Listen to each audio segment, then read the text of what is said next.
Dann ein weiteres Stichwort dort durch bei der Songkommunikation allgemein für die letzten 7 Minuten ist Repetition, Repetition, Repetition, Repetition. Ich sage es gerne nochmal, Repetition. Wieso habe ich das jetzt so viel mal erwähnt? Weil das A und das O ist von einer guten Songkommunikation oder generell von einer guten Künstlerkommunikation, Repetition.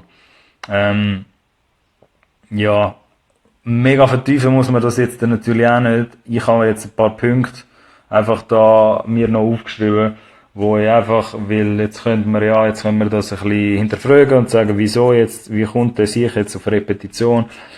Es hat einen Grund, müsst ihr euch vorstellen, wieso Radio so gut funktioniert, das Format Radio. Radios da aussen sind die Könige und haben das Fach Repetition einfach gemeistert. Wegen dem hören die Leute Radio. Einfach so ein bisschen als Inspiration.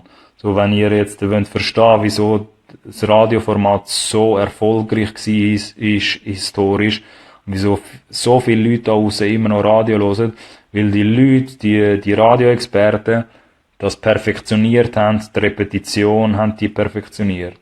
Und ähnlich, und es gibt auch genug Studien dort, Musikstudien, die beweisen, dass wenn du einen Song genug viel Mal hörst, dass du irgendwann einmal auch geil findest. Und was heisst das jetzt für deine Songkommunikation? Oder wieso macht das dort Sinn? Weil, wie ich am Anfang schon ein bisschen gesagt habe, will das etwas regelmäßig soll sein und Songkommunikation etwas Langfristiges ist, müsst ihr einfach damit oder darauf einstellen generell, dass ihr mit dieser Repetition und mit dieser Routine und immer wieder den Song vorholen und promoten, in welcher Form auch immer, ob mit Musikvideo, ob ihr ein lustiges Video macht und im Hintergrund der Song läuft, was auch immer, irgendwelche Memes oder so, egal wie ihr das macht, nur mit der Repetition von der Songkommunikation werden sich Leute an euren Song dran gewöhnen. Und nur mit dieser Repetition wird sich auch eine Routine einbauen bei den Leuten, dass die überhaupt den Song geil werden finden. Natürlich gibt's da jetzt auch Fälle da draussen, wo so auf Anhieb denkst, okay, das ist ein geiler Track, ich höre den jetzt auf und ab.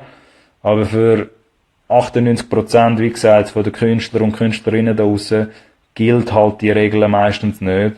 Und da muss man halt auch längerfristig überlegen, seinen Song zu kommunizieren. Von dem her dort, ich kann es nur noch mal wiederholen, Repetition, Repetition, Repetition.